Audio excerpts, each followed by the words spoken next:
Welcome to Research Talk. I hope you all are doing well. In our previous videos, we talked about case study and what is a case, how do you define a case, how do you bound a case. So we covered all those topics in our previous videos. Now we will start about case study research design. What are some case study research design which are popular and often used? So we will cover 4 case research design, and each video we will cover them individually. So as you could see here on the top, I have already put in single case research design. When it comes to single case design, there are 2 kinds of design. One is single case, and the other one we call it single case embedded research design. So in this video, we'll talk about single case holistic design, and we'll learn when it is used, how it is used, and what are some key aspects of this research design. So let's begin. As the name itself suggests, single case, it means that in this research design, we study one case, a single case. This could be an individual or an organization or an event or a program. So we study a single case holistically. In single case holistic design, we delve deeper, in-depth exploration of this one case, and that's how we get more opportunity to dig deeper into this case. And obviously, it's a real life context. So whatever case you select, one case, in-depth exploration, and real life context. This case study is very suitable for when you want to explore some rare, extreme, or a unique kind of cases. So let's say if there is a rare kind of psychological disorder, condition, I want to explore that. So you can use a single case and go deeper and explore that maybe one individual. So that's how, what are some key aspects of single case design. Now let's talk about some characteristics of this single case design, holistic design. So as I said previously, the focus is on single case. So one individual, one program, one event, one organization. So the unit is one program, one person, so one case. That's why we call it single case. The focus is single case. And since this focus is single case, you have the opportunity to do a holistic analysis, deeper, in-depth analysis of the case, because since we are focusing on one case, single case, we can go deeper and do an holistic analysis of the case, understanding the phenomenon in more detail, more deeper fashion. And since we are focusing on one case, we have the opportunity to go and collect more rich and contextual data. So let's say if I'm studying one individual, I'm spending more time on this one person, collecting more detailed, rich, and also contextual data related to the phenomenon that I am exploring. Single case holistic design is also useful in terms of theoretical relevance. What it means is you can use this design where you focus on one case to test a theory. Let's say there is already an existing theory, a well-formed theory, and you can use a single case to analyze whether this single case conform to this well-formed existing theory or it does not conform to the theory. Does it challenges to this theory or it adds more detail to the theory? So single case research design can be used to examine theoretical relevance related to the phenomenon. And it is very powerful to do that. Sometimes when you are using a case which is very rare or extreme case of related to a phenomenon or very unique case, you have this opportunity to use some existing theory and ask yourself what we are finding in this extreme, unique, rare case, is it consistent with what the theory suggests? Is it different from what the theory suggests? Or is it adding more context, it develops the theory more by adding more contextual information to the theory, existing theory. So theoretical relevance is another, you can say, characteristic that single case research design can be used. Also, when it comes to single case holistic design, it can be used in three ways. It can be used in exploratory purposes. What it means? It means that, let's say, if you know very little about a phenomenon, this single case research design can help to explore and find some new information, explore new information about the phenomenon. So more exploratory purposes, more where the little is known about a phenomenon, it can help you bring more information, develop more information, more new information related to the phenomenon. So your focus is more on exploratory purpose by using a single case research design. The second purpose you can use single case holistic research design is more explanatory purposes, meaning that you are using this single case to explain a phenomenon. So the focus is more on understanding relationships, focus is more on understanding causal relationships as well, like what is the relationship between maybe one thing to another thing, one variable to another variable.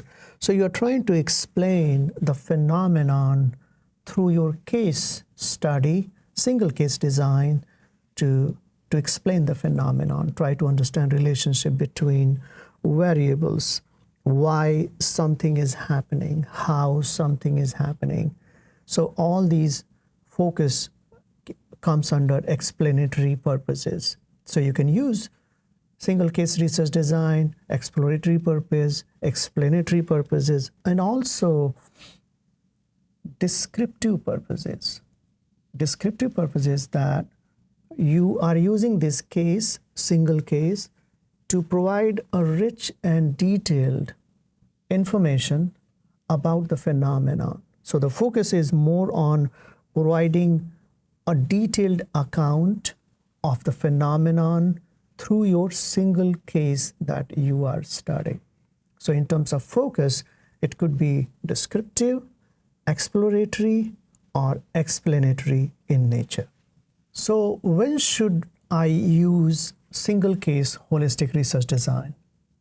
Single case holistic case design is very suitable when I'm trying to explore something which is a little bit rare, you could say, extreme case that you want to understand in detail. Let's say, as I said previously, if I'm exploring something which is very rare, a medical condition, or maybe I'm exploring a unique way of teaching. So in that case, I can use a single case holistic design to explore something which is unique, rare, or extreme, so that I want to focus on one case in detail. So that's very suitable to explore such cases. As I said, single case research design also provide you opportunity to go in depth. So if you want to focus your energy in understanding something very unique, single case research design give you that opportunity to focus on one case and developing more in-depth, detailed analysis of the phenomenon that you are interested in exploring. You can also use single case holistic research design to inform or refine an existing theory. So let's say there is a well-formed theory in the field and you are studying a phenomenon related to the theory in a rare extreme case.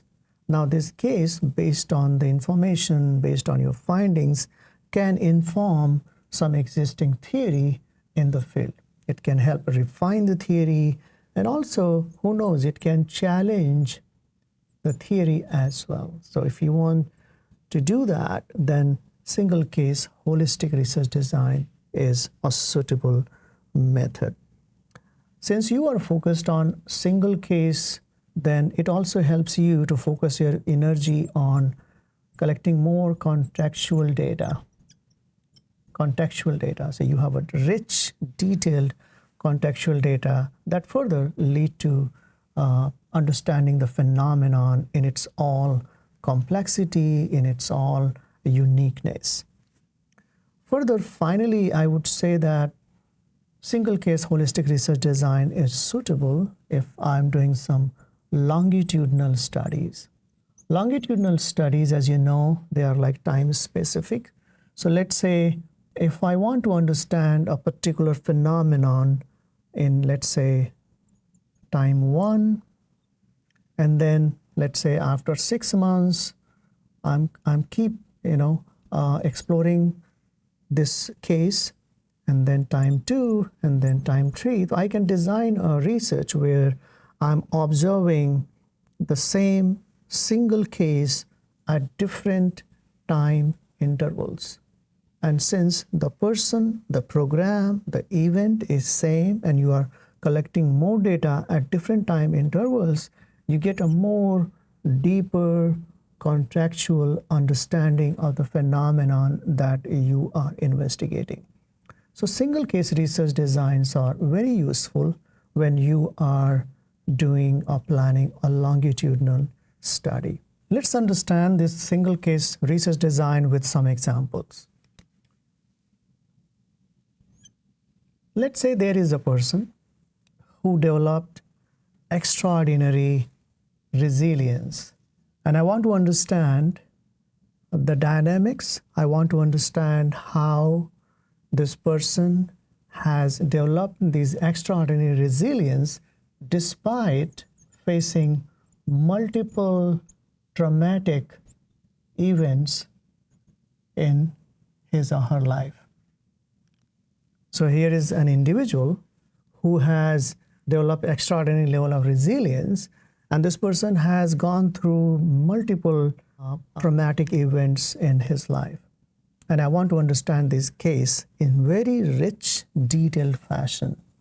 So what I could do, I can use this person as a single case holistic design, and I can understand, focus my case about understanding the psychological mechanism involved in his functioning, in his psychological functioning of this person, and focus on also the coping mechanism that this person is using to develop this high level of resilience.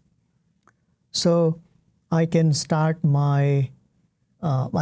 collecting data about this person, and I can focus on conducting interviews, observation, some documents if there is any, to analyze this single case holistically.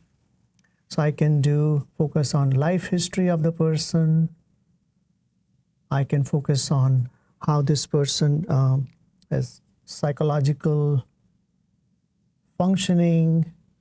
I can do some assessment to measure psychological functioning.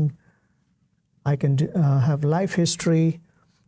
I can also focus on having social support this person might be having. So I can do a very holistic, one single case, holistic analysis to understand what are the psychological mechanism, what are the coping mechanism that is helping this person to develop this resilience despite facing multiple traumatic events. So that's an example that you can to understand how when you can use a single case research design. Another example could be that a school is, let's say, implementing a new teaching strategy. There is a school which is implementing a very unique way of teaching students. So I can use, in this case, this school is my case. And then I can collect data around this teaching strategy. I can interview teachers.